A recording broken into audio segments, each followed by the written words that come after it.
Welcome back to Ty and That Guy.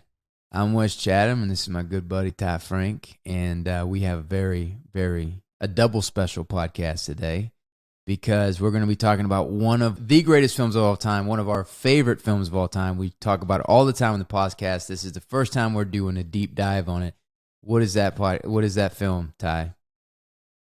Well, Big Trouble in Little China, I would say maybe the greatest movie ever made.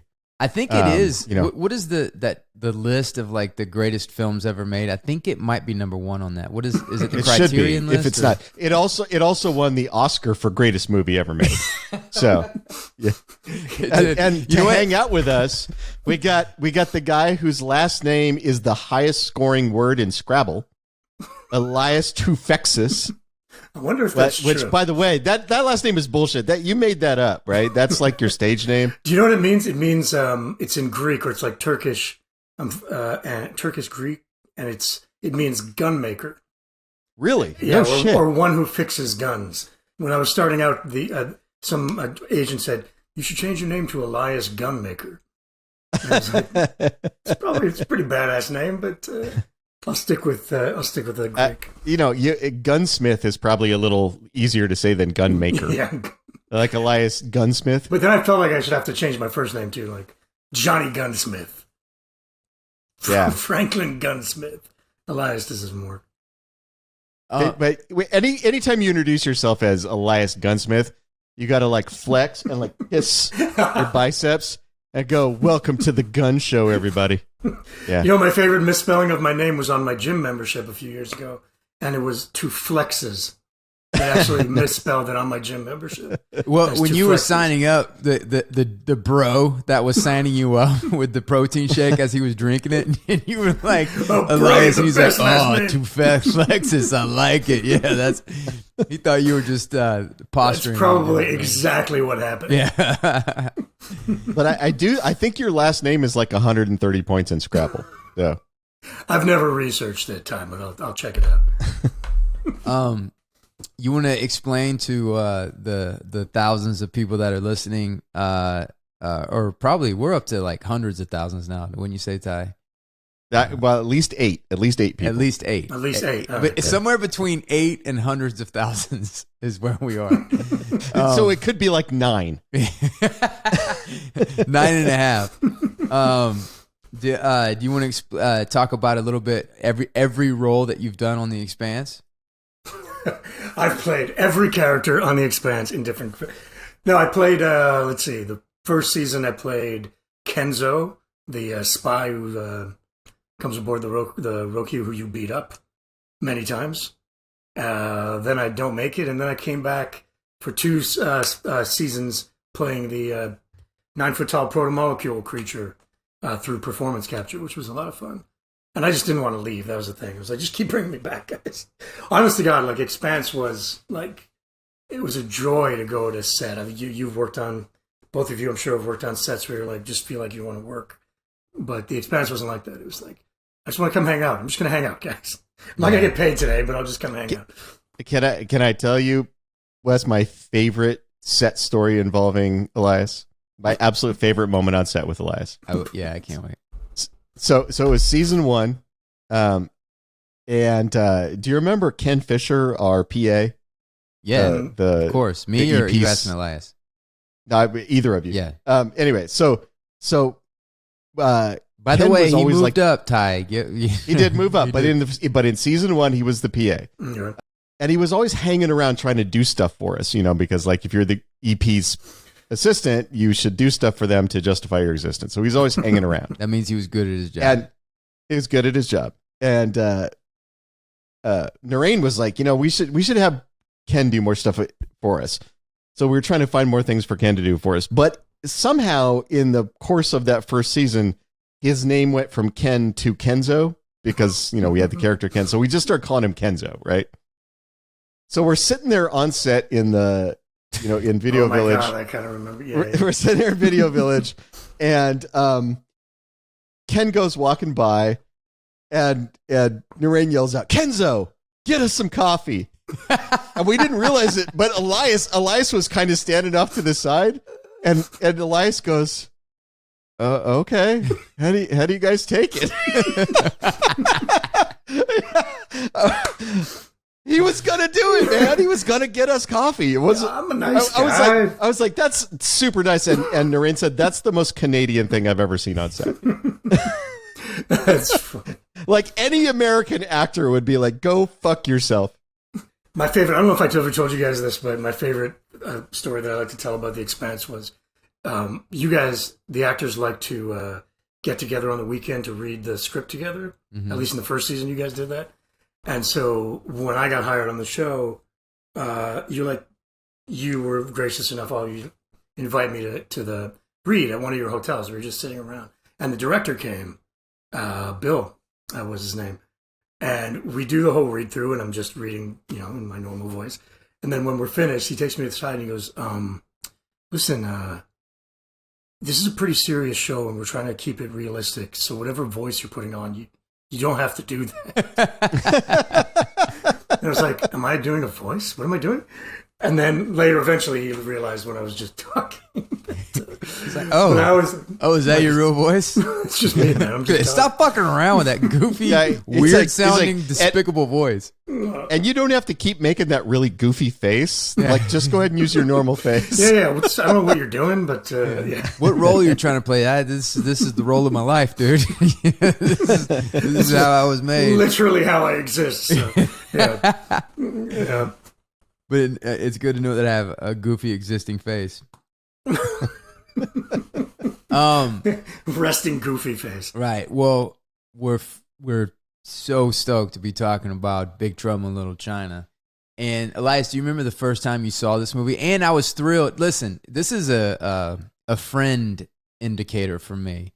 If I'm in a conversation with somebody I don't know that well, and then somehow Big Trouble in Little China comes up and they're a fan, then I know that there might be a possibility that we could be friends. Yeah. Because it tells you so much about who they are. Yeah. But if they're like, oh, God, I hate that movie, I know for a fact I will not be friends with that person. Friendship's not going to continue because we're just not the same. We just don't value the same things, right?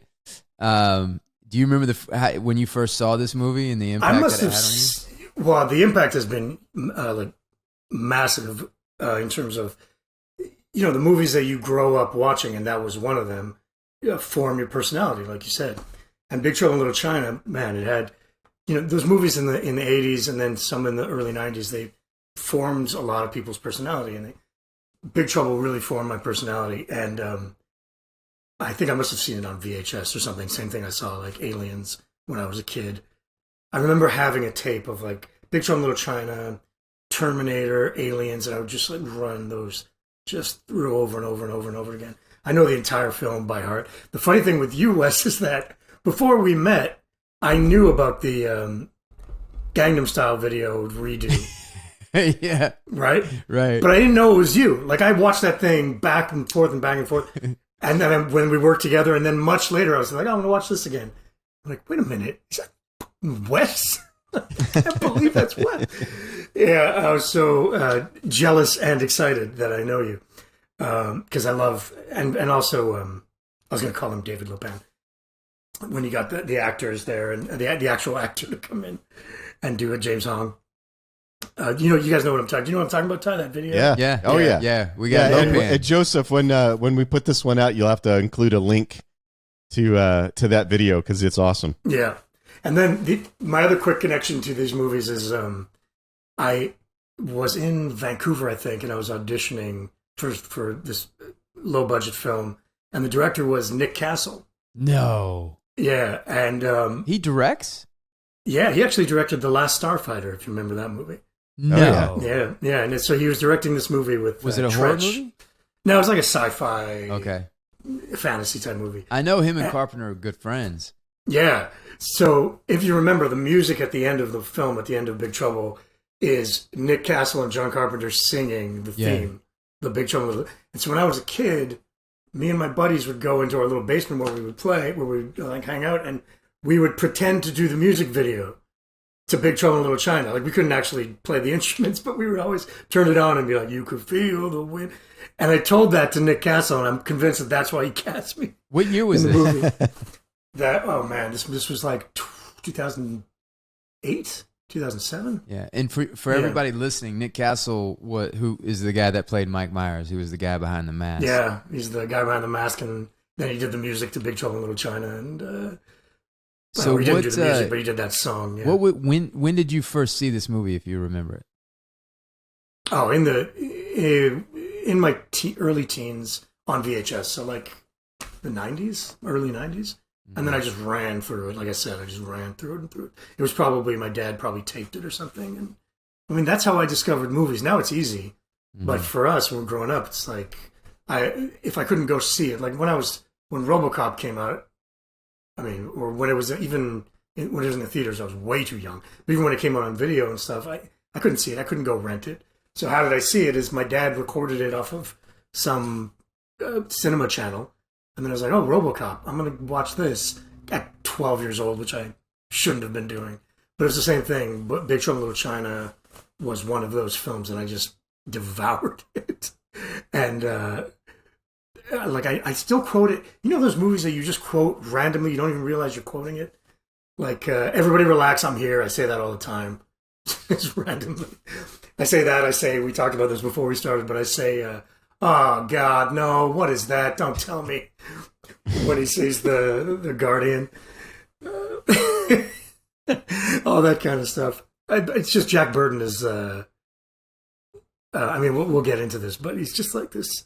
He transcends film. He's one of those characters for guys like us who just like transcends the movies, and it becomes just this character that you want to emulate, even though he's an idiot and he's always wrong. But and he's always unconscious. But there's just something about that movie that just stuck with me. What you want to emulate is his confidence, because that's what makes him so funny. But it's a phony confidence. Yeah, no, it's real. No, he has confidence. The it's confidence a misplaced is confidence. real, Yeah. but he has no reason to have confidence. That's where all the humor comes from. Yeah, is it's his a misplaced unwavering belief in himself and confidence in himself. Ty, when's the first time you saw this movie, and what did you think about it? When it came out in the theaters, I remember seeing the ads on TV for it and wanting to go see it. And my friend who, like, at the time, he and I were the ones who would always go off to the movies together, didn't want to see it. He thought it looked stupid. And he was like, no, that looks stupid. I hate those kind of movies. And I don't even think he knew what it was. I think he just didn't like the idea of it for some reason. Turns out he was wrong. He will admit it now and loves that movie. But at the time, just didn't want to see it. So it was a couple years after it came out at the theater, I was at a friend's house, a different friend, and he was like, oh, hey, Big Trouble in Little China is coming on like HBO or Cinemax or whatever it was. And I was like, oh, yeah, I wanted to see that, but my friend thought it looked stupid. He's like, oh, no, I've seen it. It's awesome. So he made me watch it, and I was so angry. The whole movie, I was sitting there so angry because I was like, I could have seen this at the theater, but my dipshit friend thought it looked stupid. Yeah. So that was the first time I saw it. And it was probably like 2 years or 3 years after it came out in the theater. However long it took back then for things to get on HBO, you know, there was like that couple of years between them being in the theater and then getting on the cinema channels. And it was also when because I had never seen Porky's. So Kim Cattrall. So it was my first experience of Kim Cattrall, and I was like, "Oh, yes, that's good right there. I'm down for that." I like this. And so my friend, I'm saying like, "Oh my God, who is that?" She's like amazing. He's Gracie like, "Oh, Law. You've never seen Porky's, have you?" No. So then I had to watch Porky's. So, yeah. By the way, Gracie Law is like, what a great name. What a great character name in the thing. What the hell is Gracie Law doing here? Chinese have a lot of hells. Yeah. Well, the first time I saw it is I remember I was going to see my dad during the summer, and I was so it came out in 86, and it was on HBO at the time, so it was probably like late 80s, and I think I was like 7 at the time, 7 or 8. And I remember going to my dad's, and I remember I had a Wendy's Frosty. I remember. Wow, this is very specific. Yeah, I was very specific. I remember going into his place, and and him and I, one of the things that we bonded on is we both love movies. And I remember walking into his place, and we turned on HBO, and it was the very beginning of Big Trouble in Little China. And for whatever reason, I never heard of it. The only thing I knew about the movie is when I would go into rent videos, rent cassette tapes and stuff, they had the poster of they had the Kurt Russell, stand like life size cardboard cutout of him in the whole Big Trouble, and I was like, God damn, I want to see that. What is that? I don't know what that is, but I just remember seeing that. Kind of was there, but I never, for whatever reason, came across the tape or whatever. And so I'm at my dad's, and it came on, and it was the scene. It was the opening scene, which I learned later that Barry Diller made them put this scene in to give Jack Burton a better introduction because they feel like he wasn't heroic enough. This was the time of Rambo and all those things.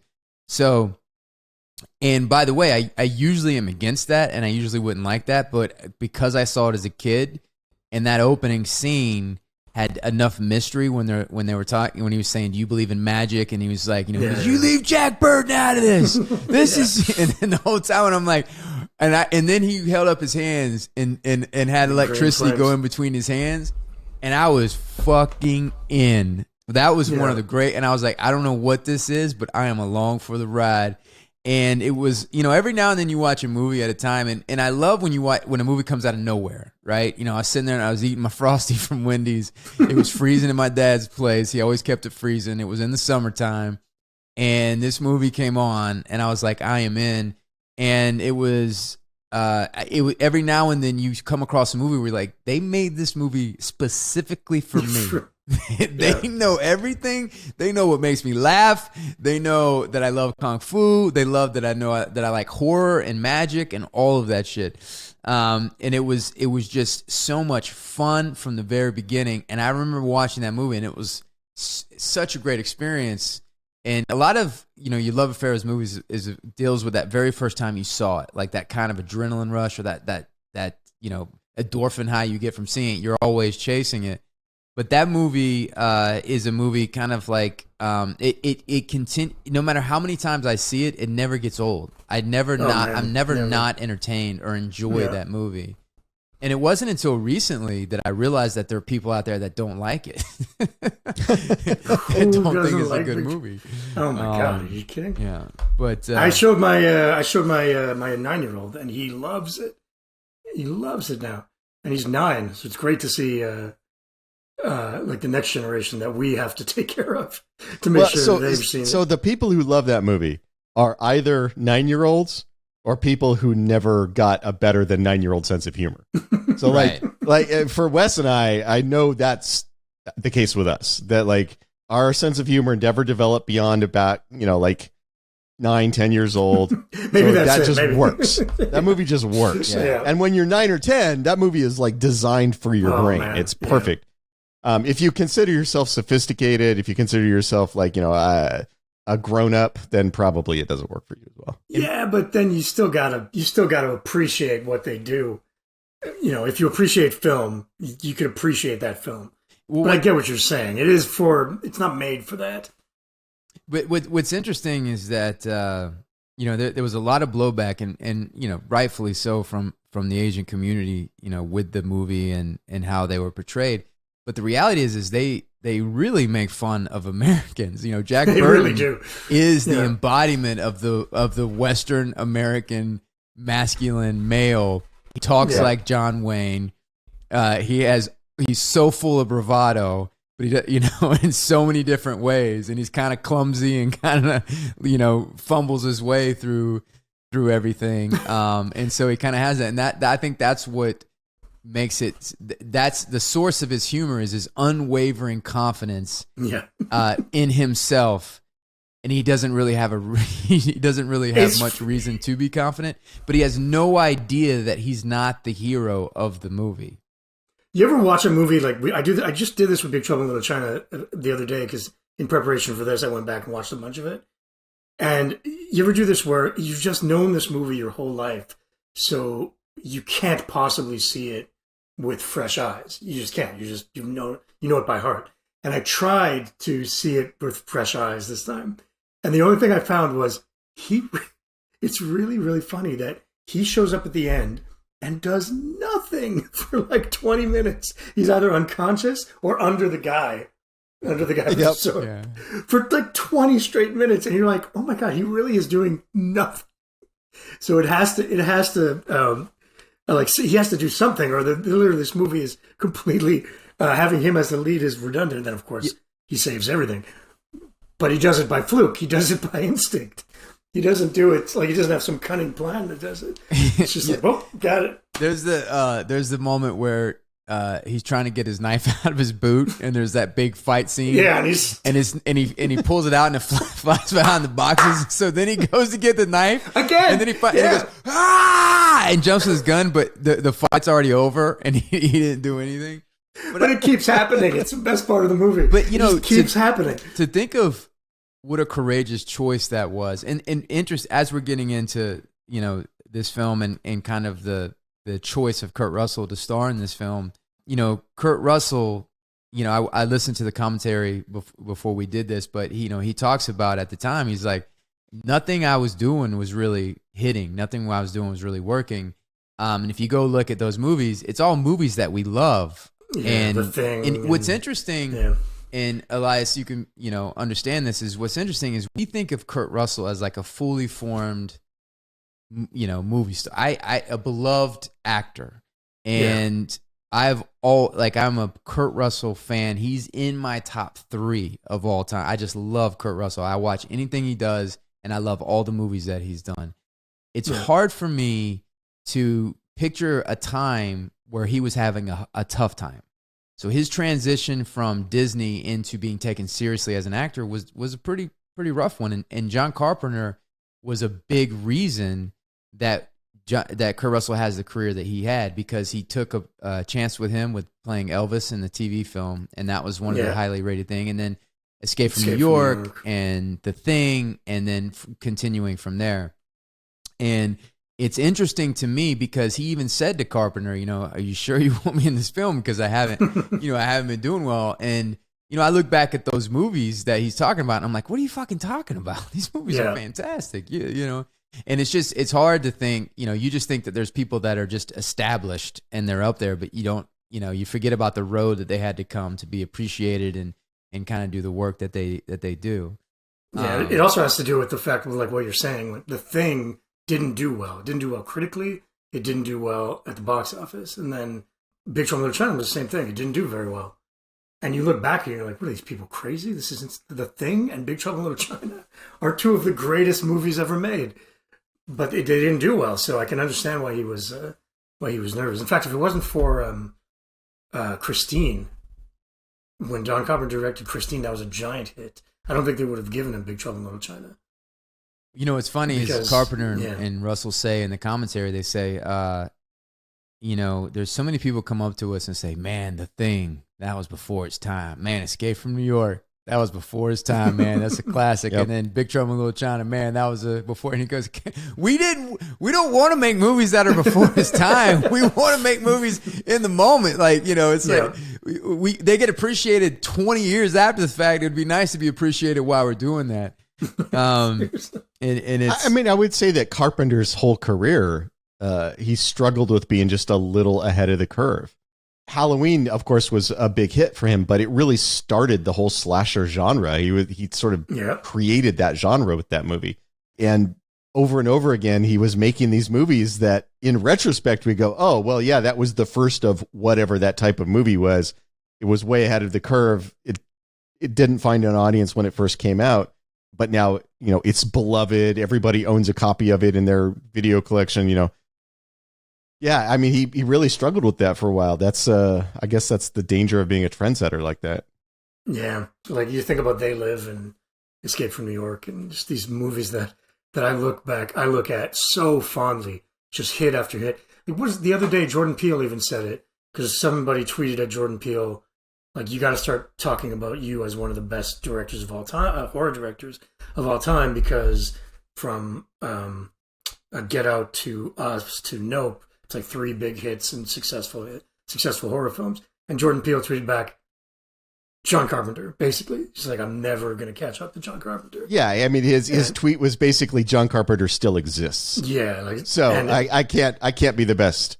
Yeah. And it's funny to think back because those movies didn't do that well at the time. But if somebody says to me, who's the greatest horror director of all time? There are a bunch that I love, but you're like, well, Halloween, The Thing, They Live, Big Trouble in Little China is not necessarily horror, but in the month of madness, like you're like looking at these movies, and for somebody who was Prince of not Darkness. really in the studio, Prince of Darkness, who's not in the studio system, really, he just was cranking out like massive hit after massive hit to me. Like I look at those movies and I adore them. So he should be in that pantheon. And I think he is for real film fans. He is for film fans. Yeah. I mean, we're doing a whole series on John Carpenter. This is one Yeah. of the series that we're doing. And, we spent a whole episode on Assault of Precinct 13, which essentially... Again, ahead of its time, like Tyson. Yeah, which essentially, I look at that as a horror movie. I look at it more horror. It's like a Night of the Living Dead type thing. Yeah, exactly. It is. Like Yep. there was he harnessed the power of zombie movies and used it to be nitrous to his action film, which was really interesting choice. I would say that John Carpenter's career has been one in which he is not afraid of things. He just does the thing he wants to do and doesn't seem to like consider the implications. Sometimes to his detriment, like you mentioned the Asian American backlash against Big Trouble in Little China. The one in Assault on Precinct 13 is he shoots the little blonde Disney girl. Oh my right? God. I mean, that stunned.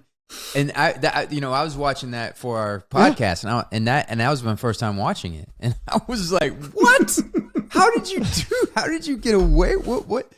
And it was the Disney girl, like made a choice to shoot the Disney girl. I just the little blonde Disney girl. He just blows her away, and graphically, like I mean, it doesn't happen off camera. She just gets blown away. Right.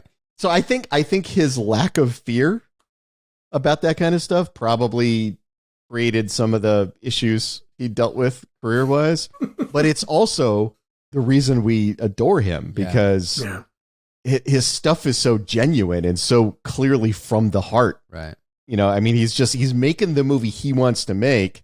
He's not considering the repercussions. He's just making it. And then it gets done. He goes, he puts it out in the world. And then people are like, well, now we're all upset about this thing that you did. I don't think he thought twice about it. I think he was just making his movie.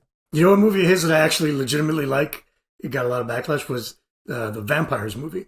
Oh, yeah. Do you remember the Vampires with James Wood? Yeah. Yeah, it didn't get very good. But it's one of those movies, it just has that same John Carpenter feel that I just love. So I end up watching it over and over again, too. Well, one of my most favorite movies that a lot of John Carpenter fans don't agree with me, we talk about it on the podcast quite a bit, but a movie I love to really show his range is Starman.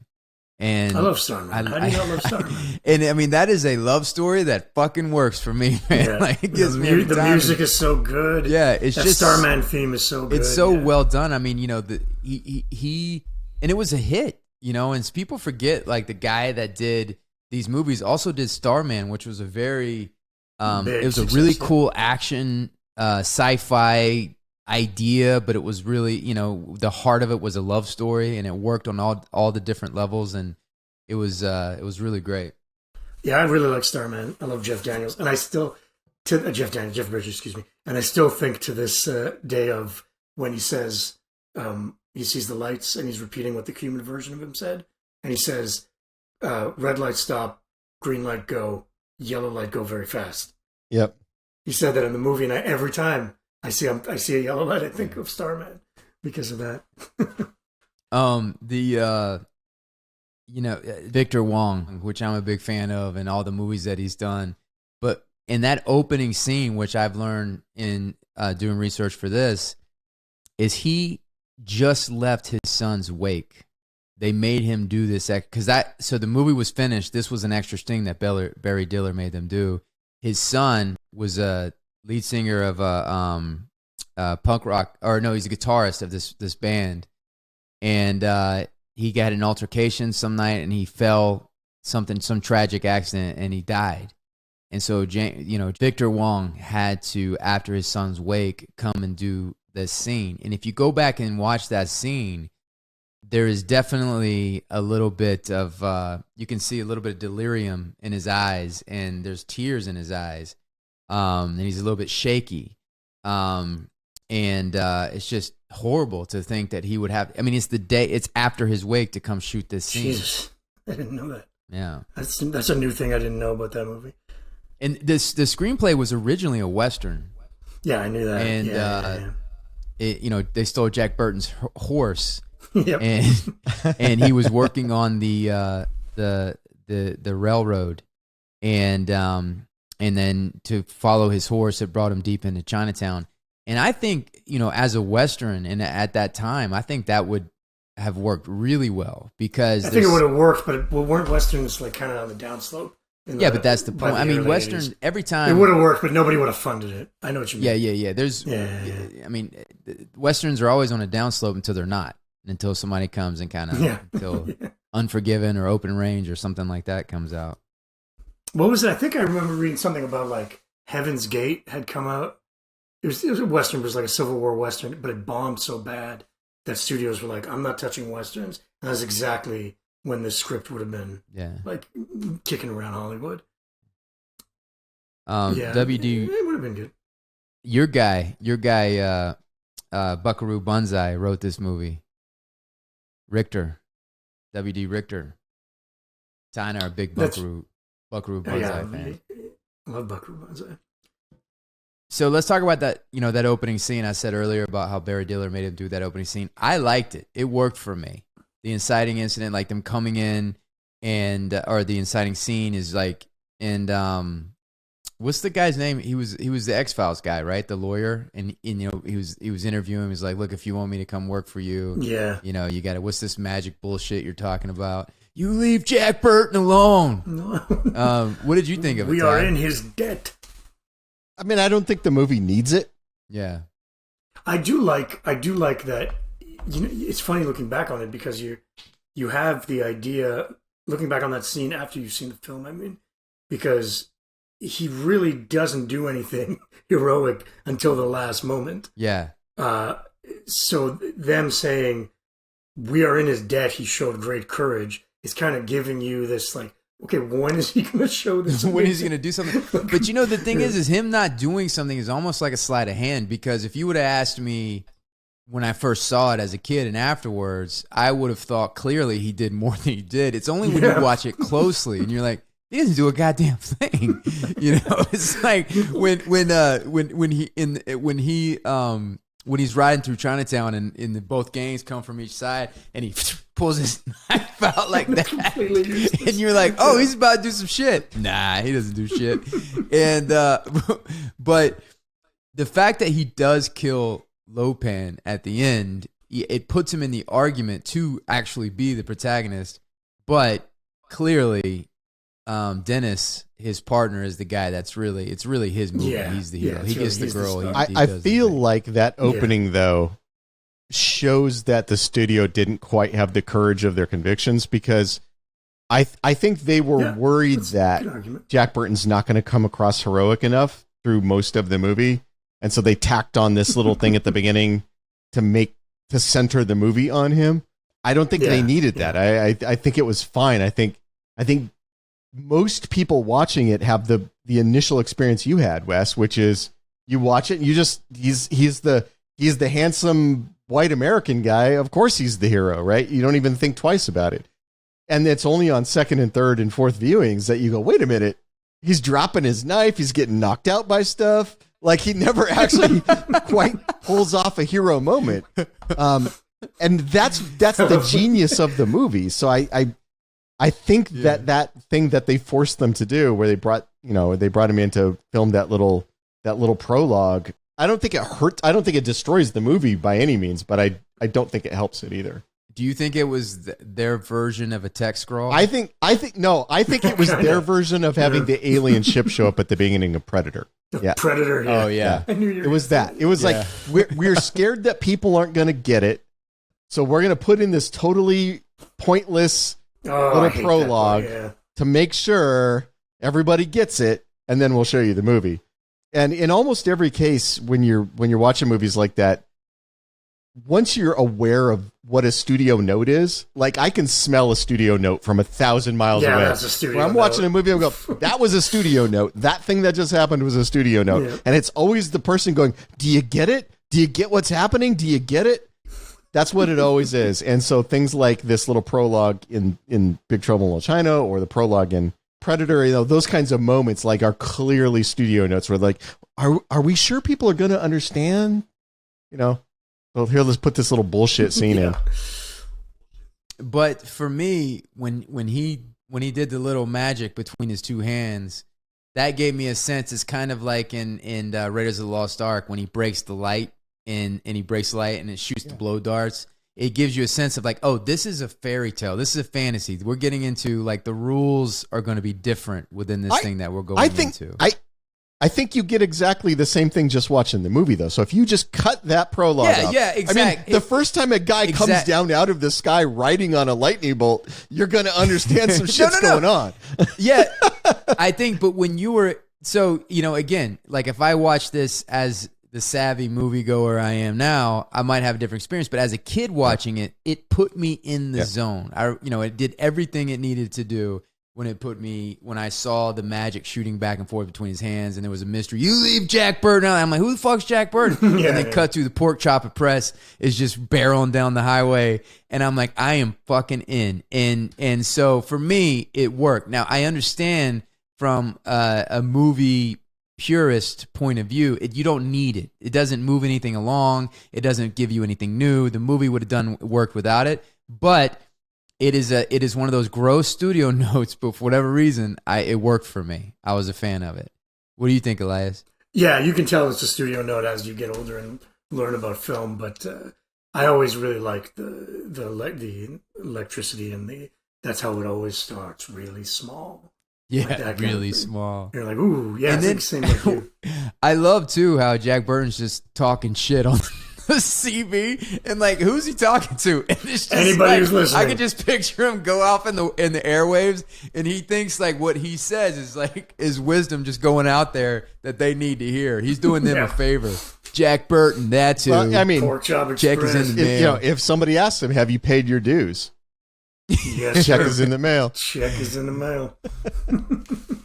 And then the next moment, and we got to do a shout out to John Lloyd, the production designer, because that next set is one of my favorite scenes when they're all gambling at the table and they pull in the docks, and it's kind of Gremlins Chinatown there. It's like smoky and steamy and dirty, and they're out there and they're gambling on the tables. And I really enjoyed that scene. They used that scene for a lot of music videos, like Janet Jackson video. And in the commentary, John Carpenter talks about when they were shooting there that he showed up to set one day and he saw Michael Jackson like walking around the set with a few of his people, like checking it out and examining it for a music video, which I think is really cool. Yeah, I love that. You're out of your mind, Wang. God bless you. You're out of your mind, Wang. You're out of your mind. and then he goes to cut the bottle. Catches it. Oh, and the reflexes. Yeah, see, as writers, you guys know it's set up, payoff. They set that up. They don't talk about that while the reflexes for the entire film. But when it happens at the end, you're like, just like the beginning. Well, I think when it happens at the end too, he had just drank magic potion, so his reflexes were enhanced. That's true, right? I mean, they all drank magic potion before that big battle, so of course he can catch a knife and throw it back. Yeah, I'm feeling pretty invincible right now. Is it getting hot in here, or is it just me? I'm feeling pretty good. But in terms, and there's some. Really, like plot devices where if it was any other movie, that it's just pulled off with such conviction. So basically, they made a bet at the end that he was going to cut the bottle. He didn't do it because his chi in his mind is all over the place because he knows his girlfriend's coming into town. She's coming in that morning, but he's out all night drinking and gambling. Jack Burton's like, well, you're coming with me because I got to make sure, I'll take you to the airport because I need to get my money when they go there. But then, I love it when he sees Gracie Law in the beginning, on the thing, and he looks at her, and he walks up to her, and he looks back at Dennis, and he looks back at Wang, and he's like, yeah, I got this. And he turns around, and she's gone. Old woman now. Yeah. Gracie Law says, you should try standing downwind from where I am. It's Miller time. You know what I say when it's Miller time? And what a great gang name, the Lords of Death. The Lords of Death. They pull out the butterfly knife and this thing. Where'd you get that? And of course, one of my favorite lines in the movie comes right after that when they almost get and they grab Mao Yin, they put her in the truck in the Corvette, and they almost hit Jack and Wang. He just goes, "Son of a bitch must pay." It's one of my favorite lines in the whole movie. Son of a bitch must pay. Carpenter talked about he did that reverse. Yeah, and I don't understand how they. Like how did they do that reverse? They did that shot. Like, well, you don't see them jump out of the way, so they just do the reverse that way, so they're not in danger because they wanted it to come really fast. Oh, the jump out of the way is a separate thing. Yeah. It's smart. Son of a bitch must pay. And then Jack and Wang head to the Lords of Death territory in Chinatown to look for Mao Yin. They walk right into a gang battle between the Chang Sing, the good guys, and the Wing Kong. In the midst of battle, supernatural figures come up called the Three Storms. But I love how Wang says the Lords of Death are just errand boys for the Wing Kong. Like, it's just so 80s, like how they build that up. And originally, Carpenter wanted the fight between the different gangs to be everybody dressed the same, look the same, because you're seeing it through Jack Burton's eyes. And so to be confused about what's going on, but that was another studio note. They need to know who the good guys were and who the bad guys were. It's a legitimate note from an outside point of view. I get it. And they have that. And I appreciated that one of the Lords of Death is our boy from Die Hard. Nice Die Hard connection there. Yeah. I can't remember the actor's name, but he's been in like literally every movie.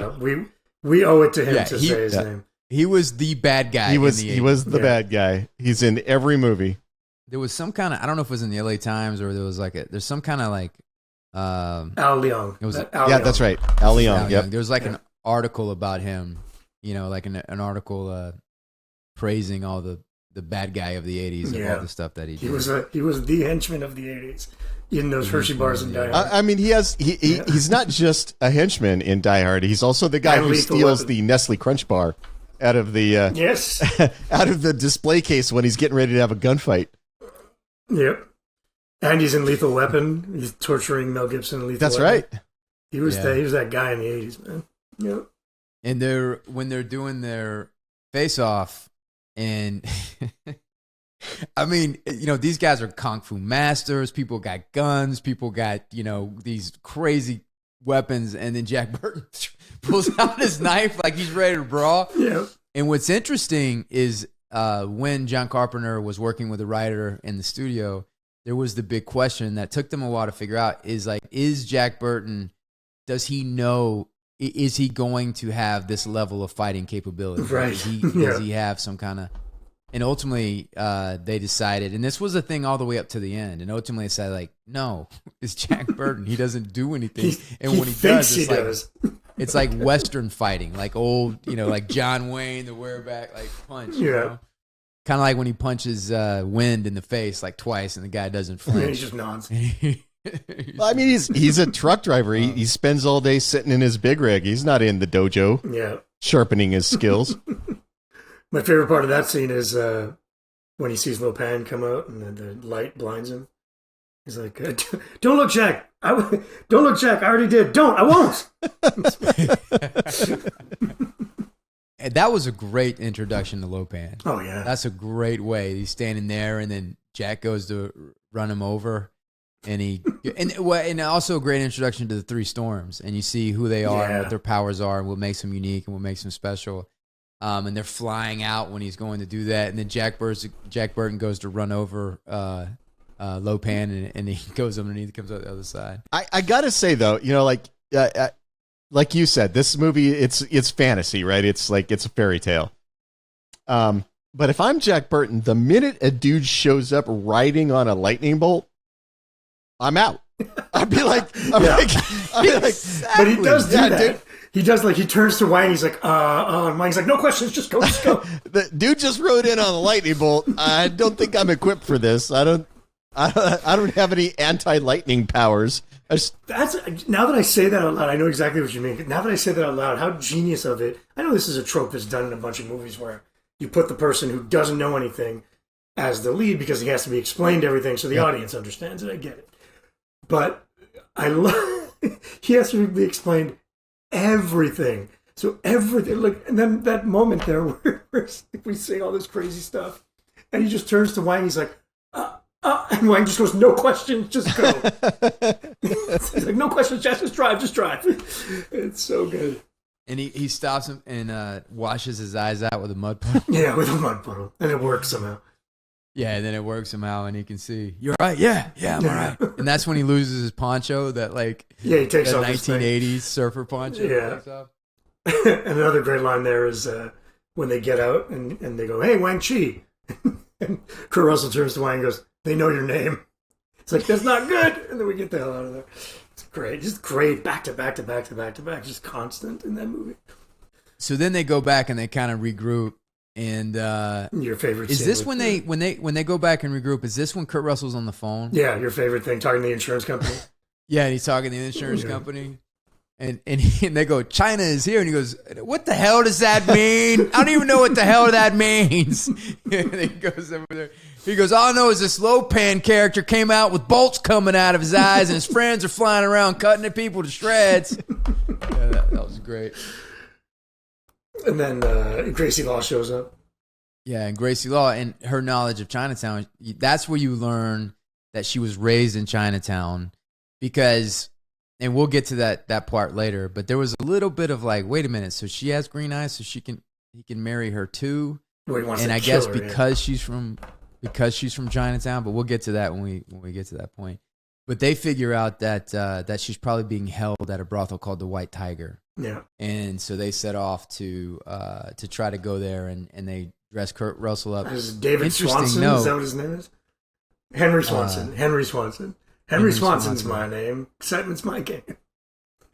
But interesting note, that outfit that he wore is the exact same outfit that he wore in Used Cars. You kidding? Yeah. That's hilarious. And he wore that. Robert Zemeckis' Used Car, which is a movie, is another one of those movies that's a cult classic. And at the time, like, Kurt and Zemeckis, and, they thought it was going to be a big comedy. One thing that we haven't talked about yet, but we talked about a little bit off, Elias, is when this movie tested through the roof, and they the studio execs and people in interviews and everything would come up to Kurt Russell and be like, "How does it feel to be in one of the biggest movies of the summer?" Oh, that's and this right. is '86. You got Aliens coming out, and Kurt thought they thought that this was going to be a big thing, but the studio, I mean. And again, who knows what makes something work or what doesn't? But the studio didn't put anything into this movie because I wasn't promoting wise. Yeah.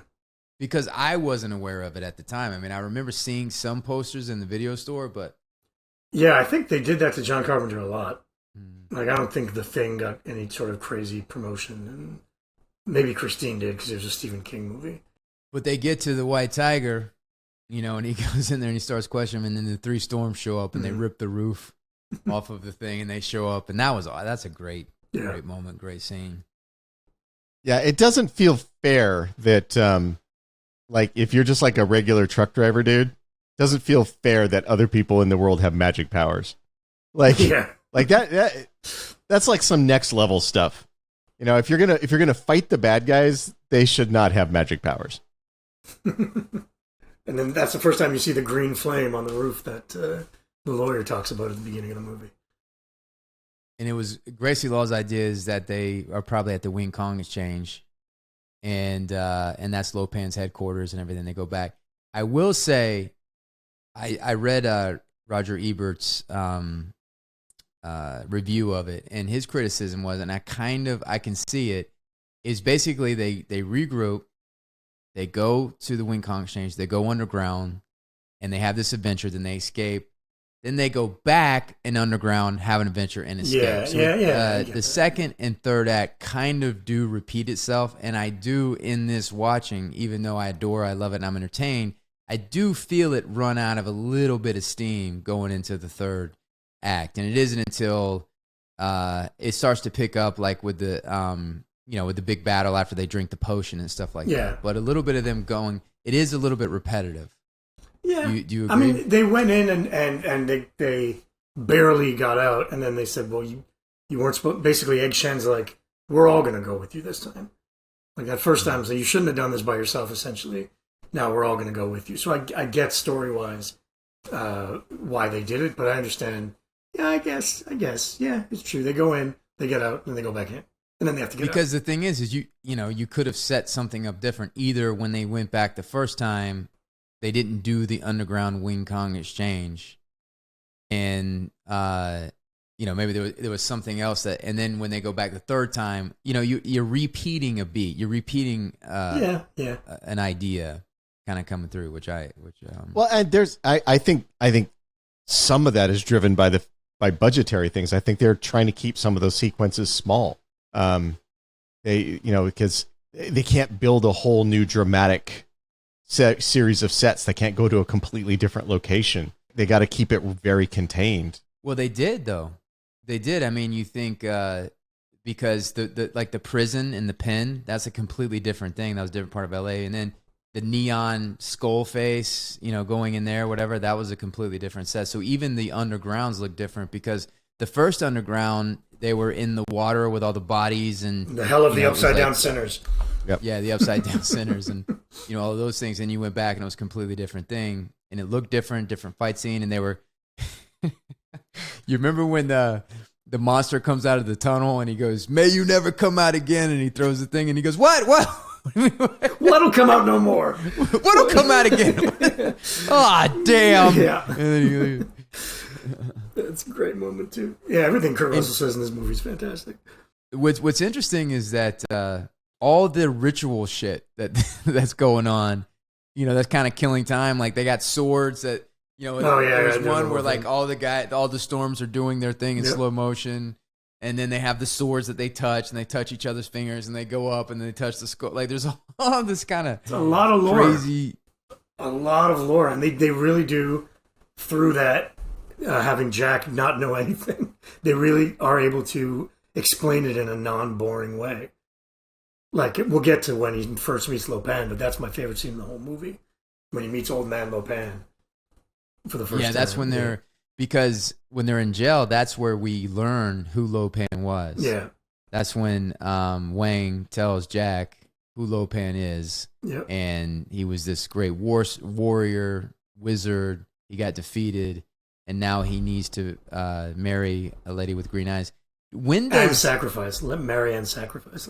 And sacrifice. So when does the Gracie law of it all come into the lore? Right? Because... how does he realize that he can bring her on? I think it was. I don't think that it had to be a specific. I don't think it had to be a Chinese woman with green eyes. It just had to be a woman with green eyes. So when Gracie Law fell into this story, that's why he says, "I'm gonna marry Mao Yin and I'm gonna kill Gracie Law," because it's perfect. It's the best of both worlds. He literally says that. It's the best. Yeah. Then he gets to keep one of them. I get to keep one and kill the other one, so I don't have to sacrifice. The love that I marry. So I never when really... When do we learn that? He says it. He says it. He says to Egg Shen. Yeah.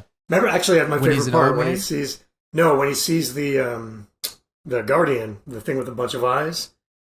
Mm-hmm. And Egg Shen says, "I've come back to haunt you, Lopan." And Lopan says, I'm going to marry them both. I'm going to kill Gracie Law, live up my earthly pleasures with Mao Yin. And he's like, the best of both worlds. And then Jack shoots the Guardian. Oh, okay. Yeah. That's when he tells him that. But we're skipping over the best part, which is when Lopan comes in the wheelchair and he's trying, and Jack just like, "What, this guy? This is the guy?" It's the best. When he says one of the best lines in the whole movie is when Lopan says something like, he's explaining his plan, and Kurt Russell says, "And then go off to rule the universe from beyond the grave." He says, "Indeed, or check into a psycho ward, whichever comes first." Huh? He goes, "Indeed, yeah, indeed."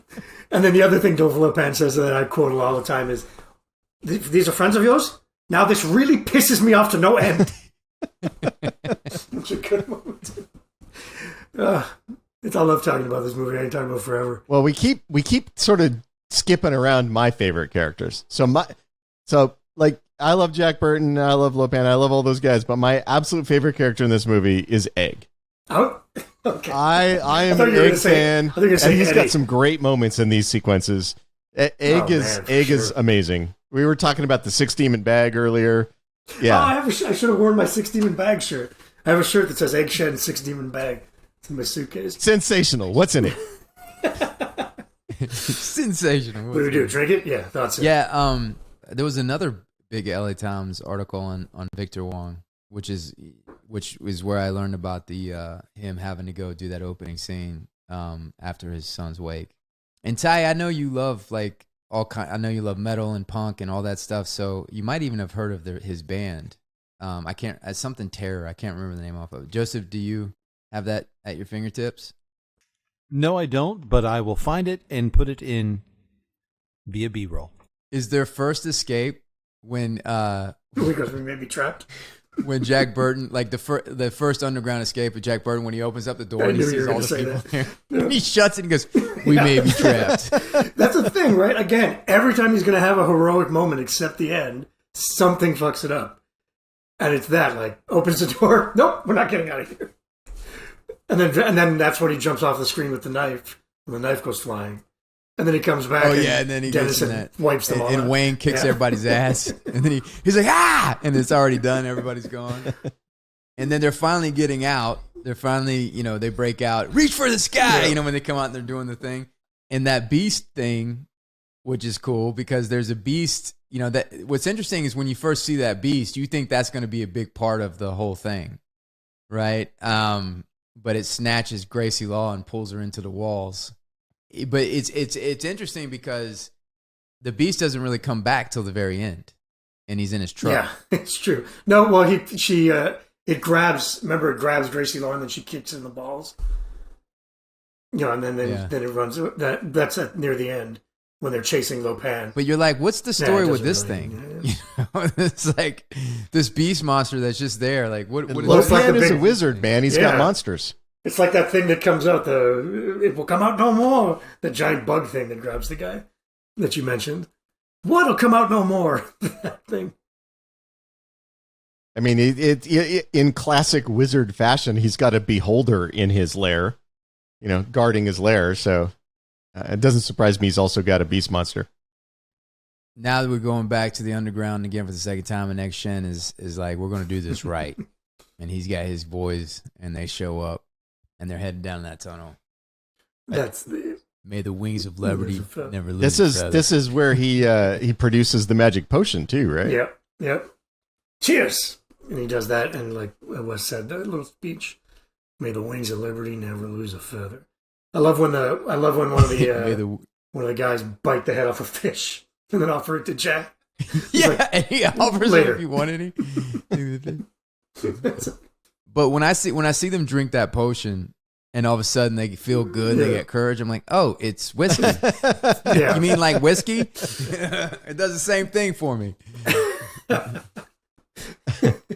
That's funny because that makes me. It reminds me of a moment in a writers group that I was in. This was a writers group in New Mexico. It had a lot of very high level writers in it. Like George R. R. Martin was one of the writers in it, and Melinda Snodgrass, who's a screenwriter, worked on like Star Trek. And so, I mean, it's like some big name writers were part of this group. We're sitting there, we're talking about a plot point. One of the writers is trying to figure out what to do in this scene. Oh, and one of the other writers in the group was a doctor, an actual medical doctor. She had been an emergency room doctor before she became a writer. We're all sitting there, and Melinda's like, okay, so I need some kind of magic drug that my main character can take that will...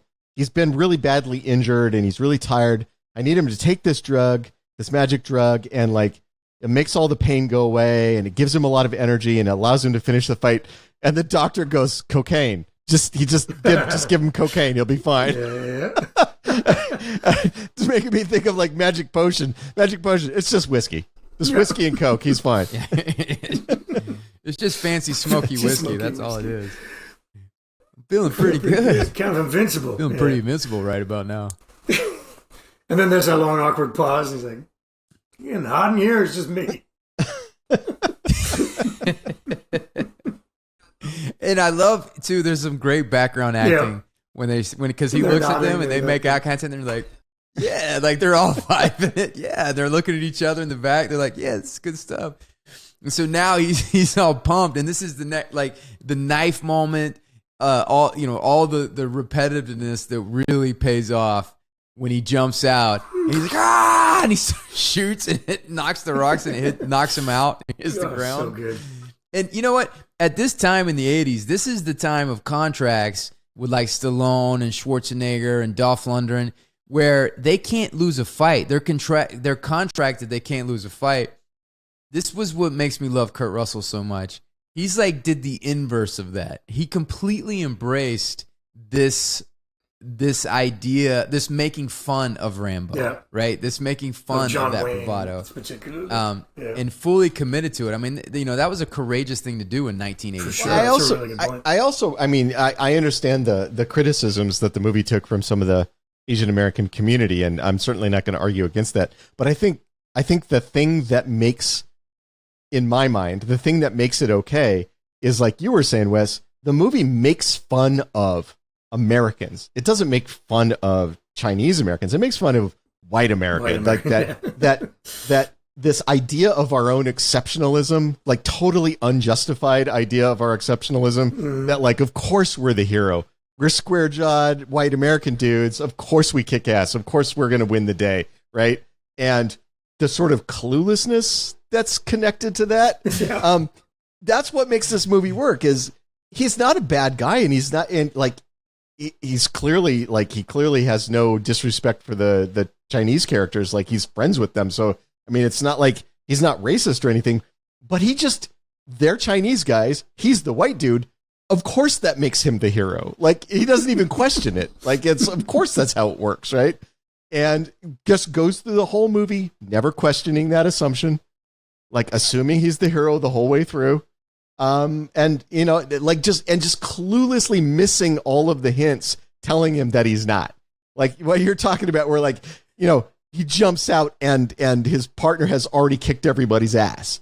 Right? Like his partner's legitimately a badass, right? Like flying around doing these like karate kicks and just knocking everybody out while he's fumbling to pick his knife up, and then he jumps out and everybody's knocked out. Like he doesn't even see that. He's like, well, I guess that just happened, but I'm still the hero, so let's go. Let's go to the next scene. When he comes out, he gets the gun. He comes out and he can't shoot because the safety's on. And Eddie goes safety, and then he shoots the guy, and he's kind of just staring at him. And Eddie's like, first time you ever plugged somebody? Of course not. He's like, but he starts shooting the ground first.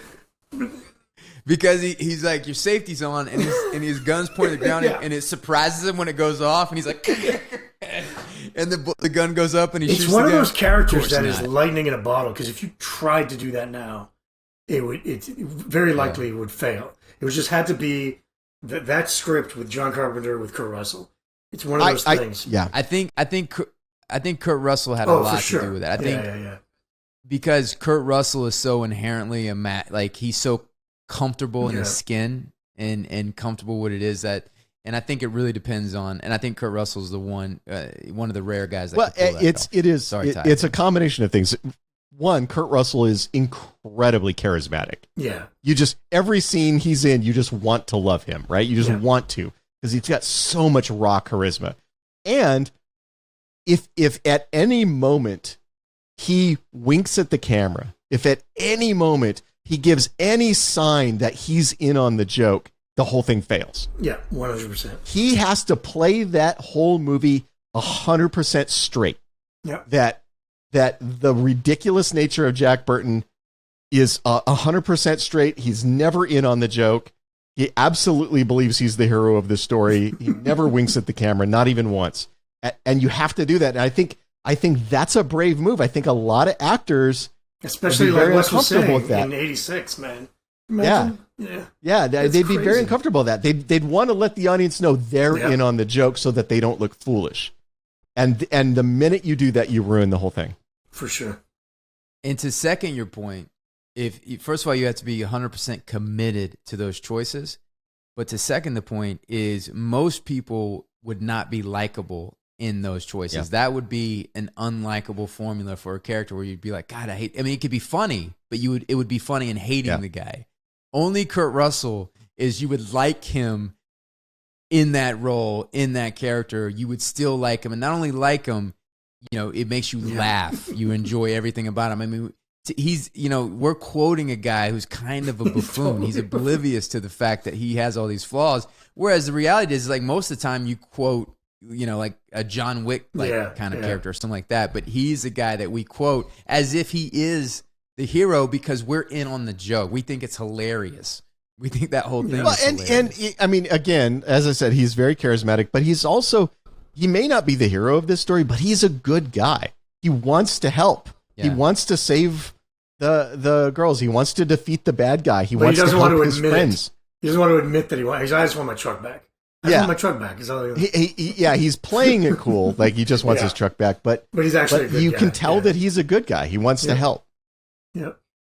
And he's courageous. I mean, he's throwing himself into danger for his friend and for these people. And so, he has some admirable qualities. He's a good person. He wants to do the right thing. And he's almost embarrassed about the good qualities that he has. It's like the things that make him a good person, he tries to I'm just trying to get my truck back. Yeah. But in the commentary, Kurt Russell said he agreed with some of the criticism. I'll read what he says in the commentary. It says, "You don't feel like any of the leads are ever in real danger, and you see that Jack Burton doesn't really care about his relationship with Cottrell's character. He also recognizes that there were conscious decisions to turn the tropes of the action genre on its ear." So he's basically saying, like, these are choices we made. I understand the criticism. Like, maybe it could have been a different, if we had real, like, if the stakes would have been different, if we were able to pull off this tone and these characters, but you knew that they could actually lose at some point. And if they, restructured the love story where there was a real love between the two or something. So he said, I understand that criticism, and maybe it could have been a different movie. These are the choices that we made because we wanted to say something about the genre. I think that wouldn't have worked. Yeah, that's what I was gonna say. I think if you tried to turn it into a real love story between him and Gracie, I think the whole thing just falls apart. It tonally would not fit the movie. As far as the thing with, like, them being in actual danger or actual stakes or whatever, okay. I mean, do we, in any movie, do we actually believe our hero's going to die? End of the world things. It is pretty high stakes. But they're not going to die. Yeah. But that would be bad if you thought that Banshee was going to die. Imagine they did kill him or kill somebody. Like, it's like it would completely take away from the tone of the film. Yeah, it's not a heavy drama. Well, I think, with something like this, it's such a delicate balance that they did, and it worked. And if you're gonna change one of those elements, you just need to do a different movie. Yeah, exactly. I agreed. You just need to do a different. You need to do Big Trouble in Little China with completely different circumstances. So, he was saying, I understand their criticism, but I think what he's saying is, like, I understand it, but that's not the movie they were doing.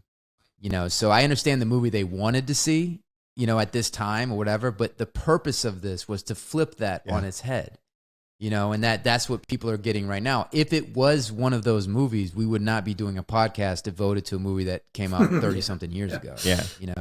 Well, and the character, like, if you do that version of the movie, there's real stakes and characters get killed.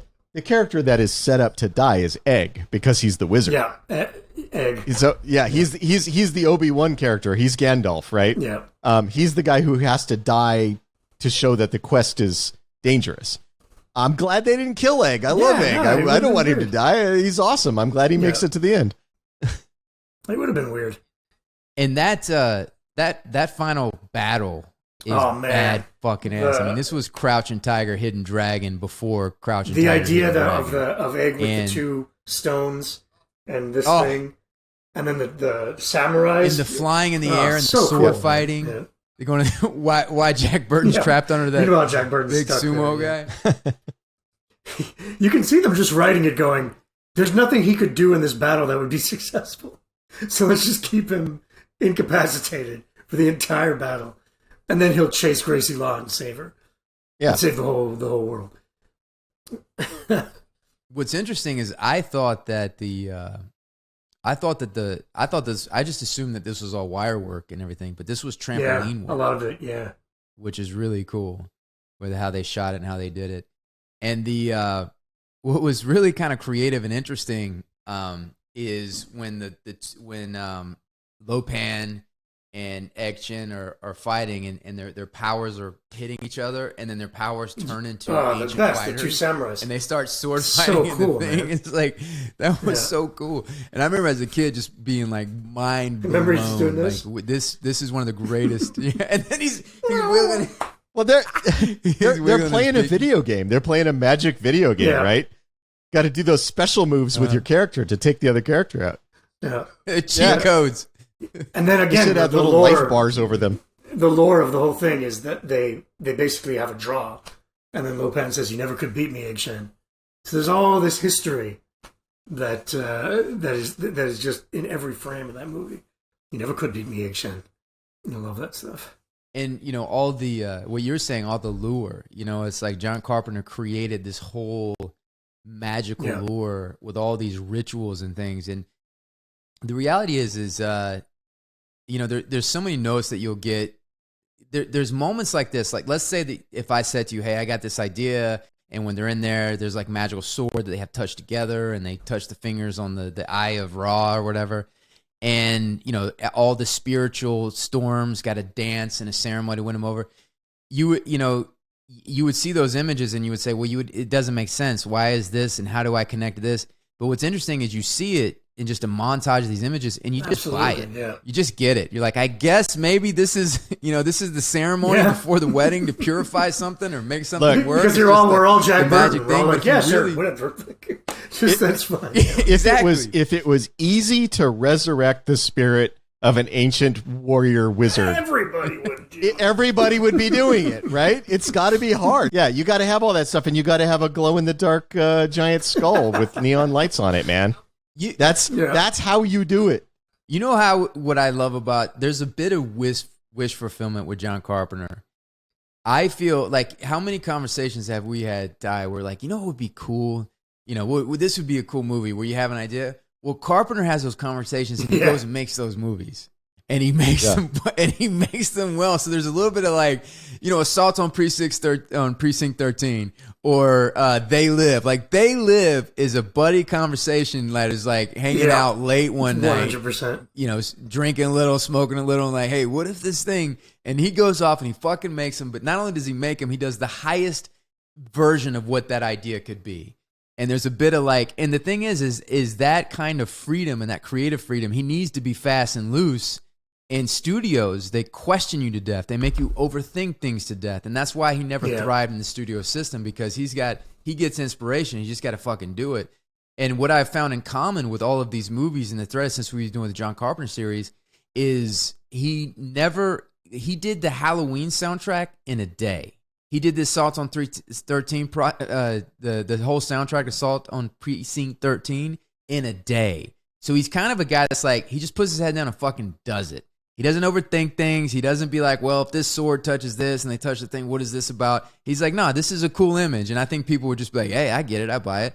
And so he kind of makes movies like that, and it's just fun. It's all out fun. It's not, they don't think themselves to death. Yeah. Well, nobody will ever accuse the two of us of overthinking anything or thinking ourselves to death. That is not an accusation that we will ever have leveled at us. Nobody will ever accuse us of overthinking something that isn't actually important. That means something. We'll overthink bullshit stuff all day long. So this gets us to Burton's showdown with Lopan. Best. Oh, and Burton's showdown. It's a good knife. Goodbye, Mr. Burton. That's amazing. And the lipstick. We have to start with the lipstick. He's his toughest moment being the big hero, and he has lipstick on. And this is like at the end of the movie, so he's still not the hero all the way until the end, until that one moment. Well, it's one of my favorite memes on the internet is Jack Burton face covered with lipstick going, well, you know what old Jack Burton says at a time like this. Yeah. Fantastic. He's still playing the tough guy. He's still playing John Wayne, doesn't know that he's got lipstick all over his face, making him look ridiculous. He just doesn't know. And then, of course, one of the really amazing parts is the effect of Thunder. Thunder when he explodes himself after he sees Lil Pan get killed. With dishonor. He's so full of dishonor that he explodes himself. That great effect. The commentary, they were talking about that scene of, and this is attributed to Kurt Russell, is they're like, let's have a kiss here. This is a great moment. You're going into your big thing. You're going to be filled up with thing. And they said, but what are we going to do about the lipstick? And him and Carpenter looked at each other and they thought about it. And they're he's going to have it. That's great. I didn't know that. That's fantastic. He's going to have it on. It's just such a great idea. That's great, It's so cool. It means so much. And then she wipes it off after. She's like, wait. And what's cool is, Jack Burton has his true hero moment, protagonist moment. So does Wang, and so does Action. They each get their kill, right? They get their, their thing that making it happen. Yeah, Action kills lightning. Wang kills rain. Because if Jack Burton doesn't kill Lopan, he truly does nothing. Does nothing in the moment. No wins. He killed some day player. Yeah. That's it. No. He gave his buddy a ride to the airport. Pretty much all he did. Yeah, that was important. That was important. That was he gave his buddy a ride to the incident. airport. Started the whole thing. Yeah, it's true. You know what's interesting? It's like if it's almost like he kind of. If you look at from Wang, if you look at the hero's journey from his point of view, and he's about to set off on his quest for the girl and all the things he's going to come, Jack Burton just kind of hitches a ride along for the whole thing. So he's hitching a ride on Wang's hero's journey, going through the whole thing, pretending he's the hero. He is Wang's sidekick. He doesn't know it. He thinks he's the hero, but he's his sidekick. He's following Wang around. He's like being his buddy. He's like encouraging him. He's like, he's there during all the fights, not really helping. He's totally being Robin to Wang's Batman. And then you get the all in the reflexes line, which was a great setup. Carpenter's really great with these setups, especially you remember, Ty, we talked about in Assault Precinct 13, all the wonderful setups that he has throughout the thing, and then they always pay off. He's good at doing a setup, and it's right in front of your face. How many times you see setups in a movie, and you're like, oh, it's so blatant, like that's the setup, and you do this. But you're so interested in this guy cutting a bottle in half, and it flying up and hitting him, and him catching it and say it's all in the reflexes and you get a laugh out of it. You don't see it as a setup. And Carpenter's really good for whatever reason. There's nothing different, but there's whatever reason, because at the end it really paid off for me. And I didn't, maybe I was a kid, but I didn't see the setup happening. It's all in the reflexes. Well, it is a trick of writing. So a writer friend of mine who's written a lot of mysteries, one of the things he'll say is you can, in the book, you can give away the clue about what's really happening. You can give away the clue of the mystery. You just have to put it in a scene where it doesn't seem like it's the important piece of information. Right? And so that scene that you're talking about with the bottle, it's played as a comedy scene. It's played as slapstick. So the point of the scene is the slapstick comedy moment. So you can just tell the audience the setup, because the setup isn't what matters. What matters is the slapstick comedy. It is a trick of writing. You just hide this important clue in the middle of something else that seems like that's the important thing, and people they'll remember it, but they'll forget about it. Do you have an example, other examples of seeing that in other movies where they give you a great piece of information, but it's embedded in either a scene that you don't think is important, a throwaway scene, or as information that you don't think is important? And I know it's on the spot, but I'm just curious if there's other moments. I'm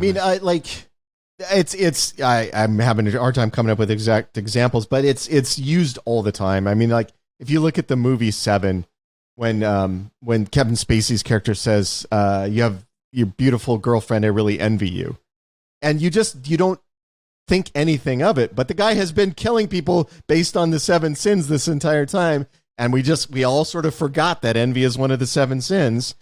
That's a fantastic example, Ty. But so it's that kind of thing, right? Where you throw a piece of information out that seems like it's about something else, and then in retrospect you go, oh shit, of course that was the whole thing right there. What's interesting is that Thunder, because Thunder could beat Jack Burton, right? I mean, he comes in like, and you see it and you're like, oh, Thunder's going to fuck him up. But he's so dishonored by, failing his mission, failing his master, that he blows himself up with air. Yeah. And it gets a little cartoony when his face blows up and his whole body inflates with air or whatever. But I was just going to say, I do think he's trying to kill them. I think he's trying to it's like at the self-destruct, right? He's hoping he's trying to kill everybody. He's trying to take everybody out with the explosion. They just, I just thought of a good example of that setup that you don't realize, and then the payoff is Die Hard. When the guy on the plane says, you know what I do to survive air travel? I take off my shoes, make fish of my toes. And then he does it, and you think it's nothing of it. And then the entire movie's not wearing shoes. Die Hard is beloved on this podcast. And then that becomes, that makes him more vulnerable to the whole thing, which then, makes him kills a million terrorists, and they all have shoes smaller than his sister. But that's an example. That's that movie, like Aliens and Terminator and all those movies in the 80s, just like were on a VHS tapes that I would just watch on loops growing up. Just formed my sense of humor, formed my what I love about films. Only later, probably the same for you guys. Only later where I'm like, okay, I'm going to watch Godfather now because I think I can sit through it. I'm going to watch Lawrence of Arabia. And then you love those films for different reasons, but they didn't define you like Big Trouble in Little China did. It literally defined what, like you said, it's like if I sit down with somebody and I say, I'm going to show you this movie, and it's Big Trouble in Little China, if that person falls asleep, turns it off, leaves, like, I'm not going to be friends with this person. This person is not going to be, we're not compatible.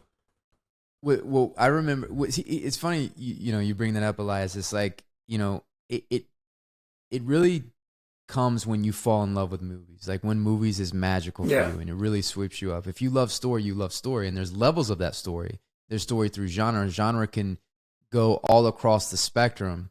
And then when you really start studying film, and then you start studying the movies that you can love those films too, and you can appreciate those, and we can talk about those, on this part, and do everything as well. But, I remember when I first started studying acting, and I was in one of those snobby acting schools, and the teacher says, the teacher had one of the professors and like people that had such an attitude towards film in general. But like genre was like the dirt basket of the thing, right?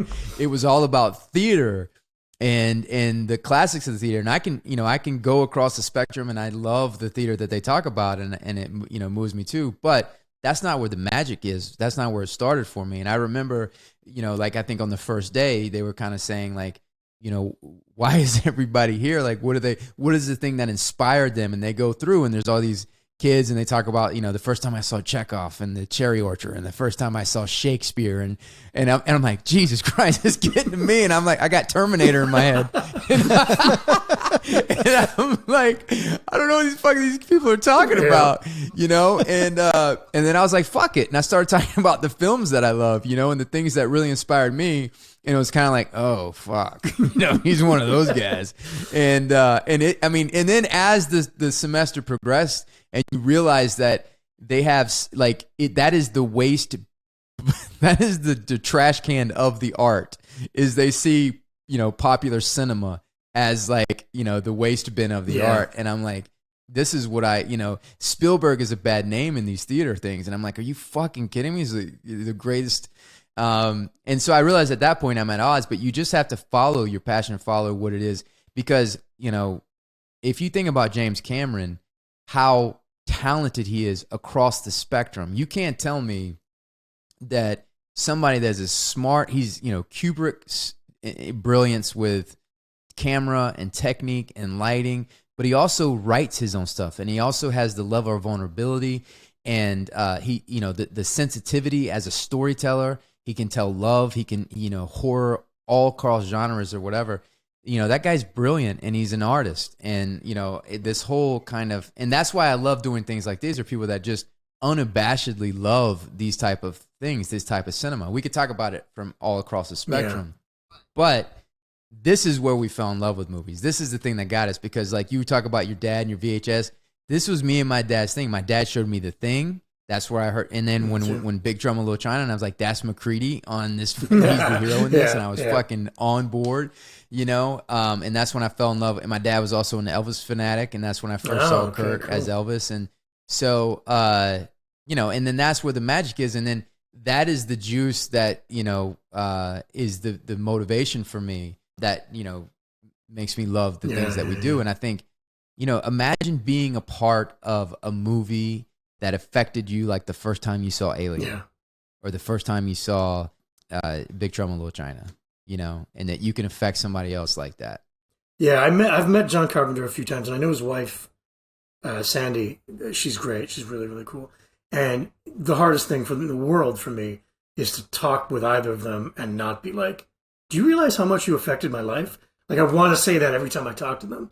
I try not to because I don't want to, like, overdo it. Hold on. You should have led with this, dude. How did you meet Carpenter? I met Carpenter because he's a big fan of a video game I did called Deus Ex. So I met him. I met him at a Comic-Con, and then through social media, Sandy, his wife, was the one who kind of set it up. Like John's a big fan of your game. If you want, go meet him. And I was like, yes, I want. And I met him. Wait. So slow it down. So you're at this Comic-Con, and John Carpenter's wife comes over. No. John Carpenter's wife texted me on social media, on Twitter, and she said, John's at the Comic-Con. He'd like to meet you because he loves your game. So if you get a chance, go up and talk to him. And I did, only for a few minutes. He was very kind. You know, who loves these Comic-Cons? He's an older gentleman at this point, and he's signing autographs for hours. So, you know, he was still very kind to talk to me, but I didn't want to take up too much of his time. And since then, I've seen Sandy at a bunch of different things. She's also one of the producers on. I think, did she do Big Trouble? I think she did Big Trouble, but it was the latter half of his career. She was a producer on all of his stuff. What I'm taking from all this, Elias, is when me and Ty are in LA, we're going to go to dinner or lunch or coffee. And I'll call Sandy with Carpenter. Because I have that much power. Oh, she started producing from They Live on. She produced They Live. Oh, wow. Yeah. Didn't he met her on Starman, didn't he? I don't know. She's not a producer on Starman, but she could have been. No, that she was a part of the crew. That's where they met. Cass and he, anyway, Sandy's amazing. Like, she's so cool, man. She's so cool. She's like just this badass. She's really sweet. I know. Yeah, I've spoken to her a lot more than I've spoken to John, and she keeps saying to me, "Hey, if you're downtown LA, come by." And I never do it because I'm always. My whole point of this whole thing was I feel like I would just go and fawn. You know what I mean? And I don't really want to do that to somebody.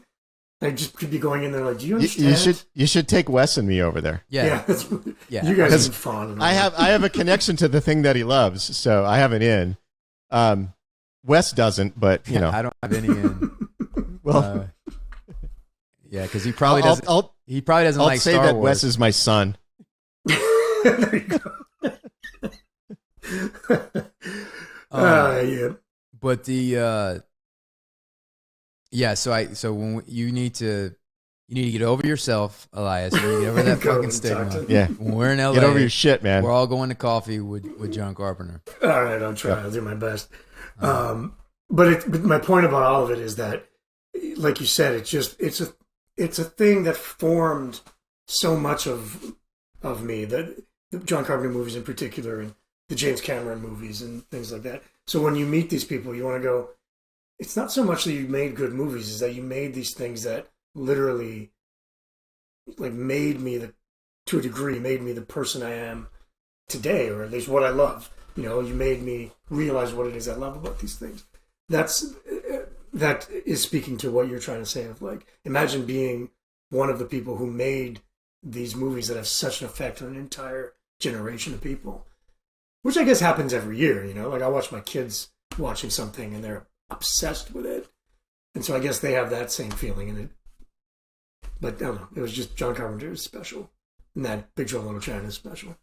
I took a meeting with Jordan Peele's company, and like I knew there was zero chance Jordan Peele would be in that meeting, and still when we took the meeting and he wasn't there, I was so disappointed. Yeah, it's funny, right? Because I wanted to fawn a little bit. Yeah, I we wanted work to in the fawn a little business. bit. We feel like we're all on even ground because Yeah. we're all just professionals. But you still like there are just a certain people where you're like, Well, to me, Jordan Peele he's one of the few. It doesn't matter what he's doing. I'm going to go see it.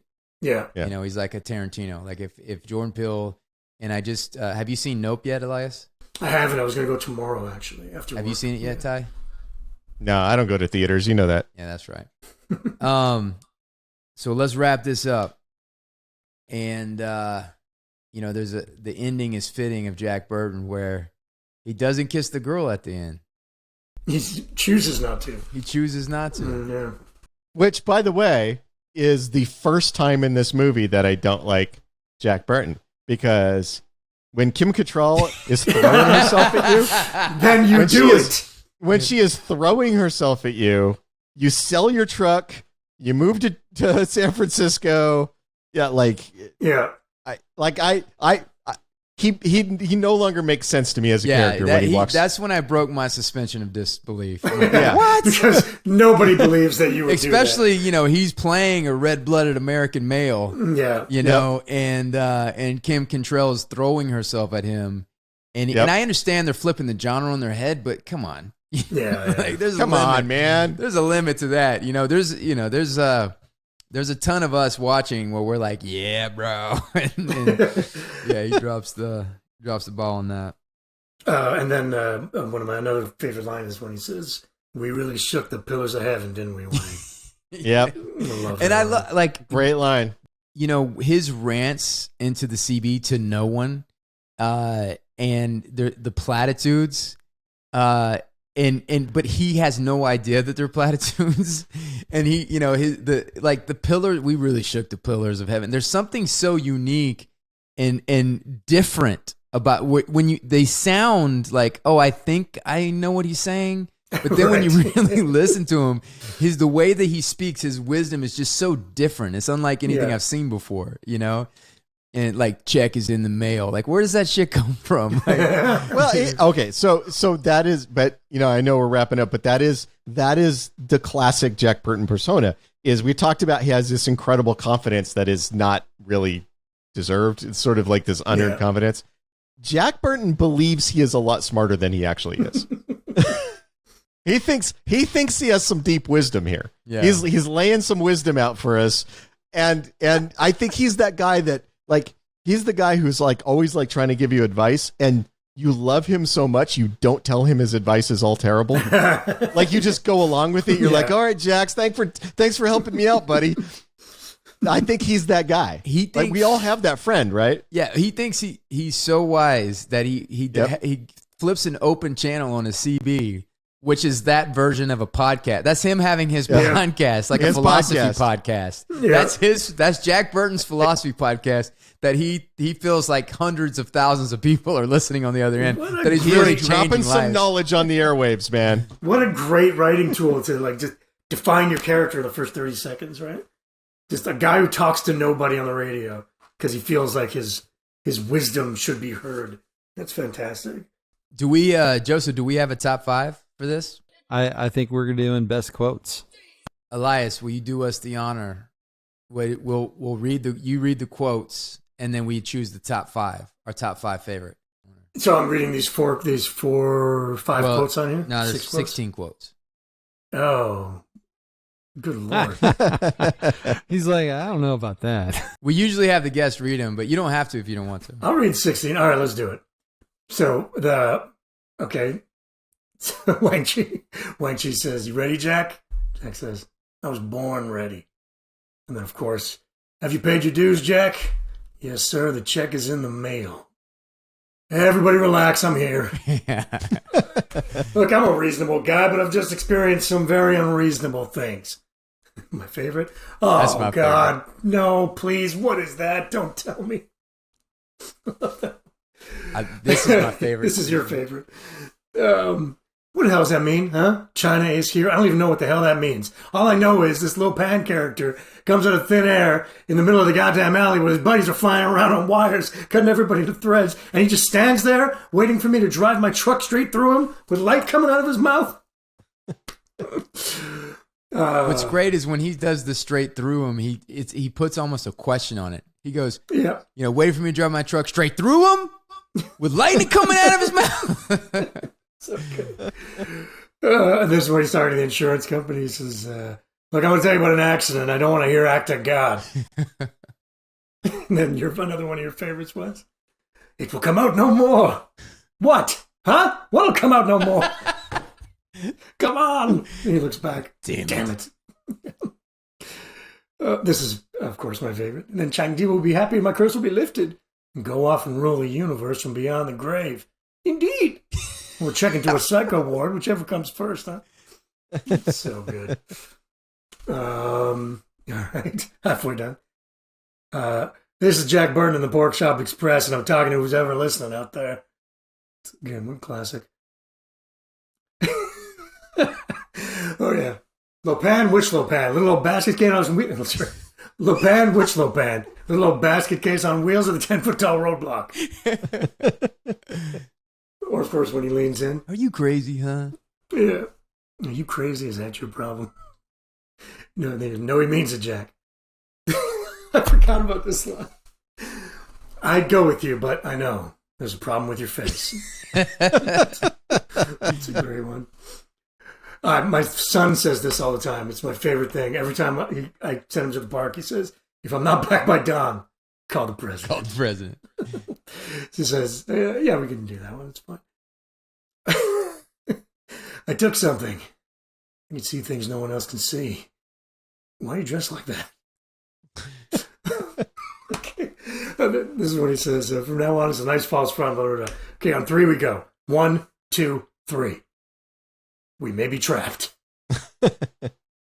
Like I told my last wife, I says, honey, I never drive faster than I can see. Besides that, it's all in the reflexes. Oh, he did. There was another setup. There was another one. That's right. Of course, there's 3 times.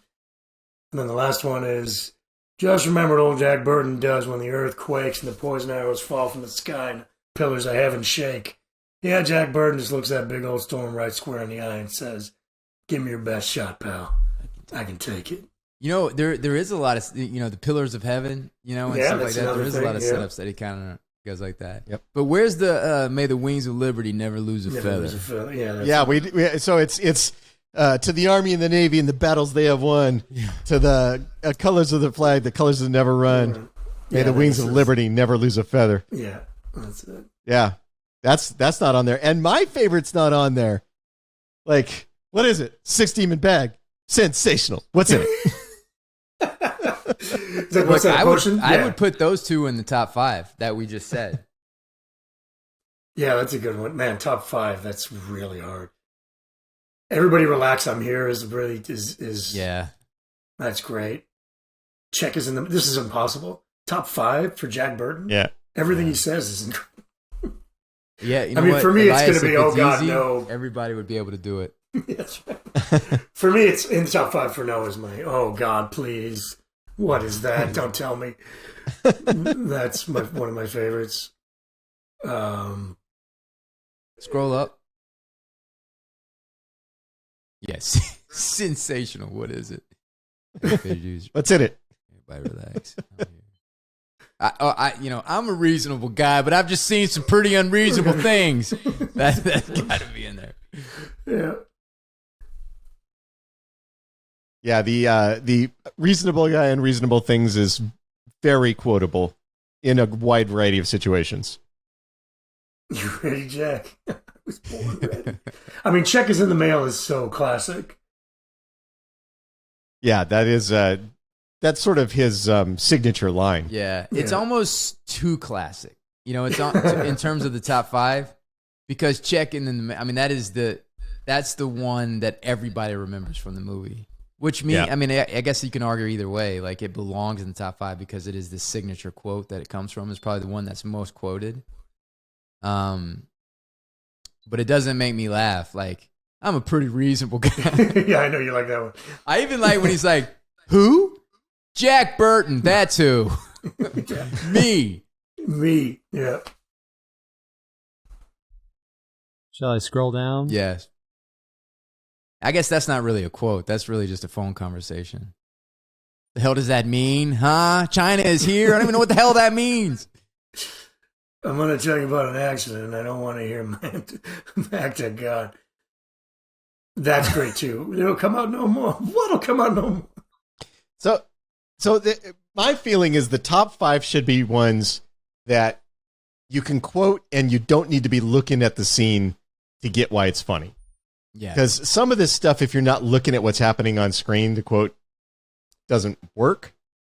Yeah. Good point. Well, I mean, so you got to put, "Are you crazy? Is that your problem?" Yeah.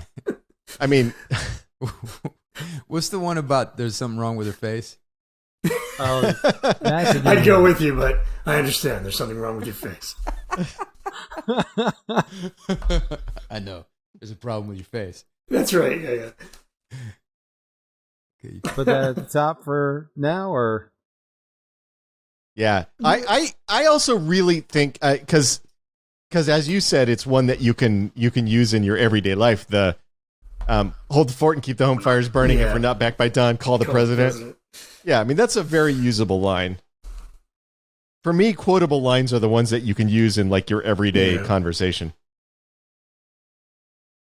Another thing my son and I do is every time I drop him off at school, we do the, when he gets out of the car, he goes, and I always go, every day. Elias, are you like me where my kids, they are on a steady diet of Ghostbusters, Gremlins, Karate Kid. All the 80s They've stuff, seen them all, man. Yeah.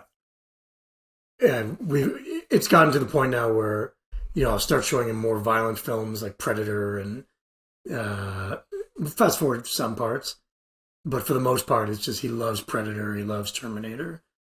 I was taking my my kids to the movies, and they brought their friends. Like a few of the friends were in the back, and Nash and Rhett were saying, "When there's something strange in the neighborhood, who you going to call?" And the other kids were like, "What the hell is that?"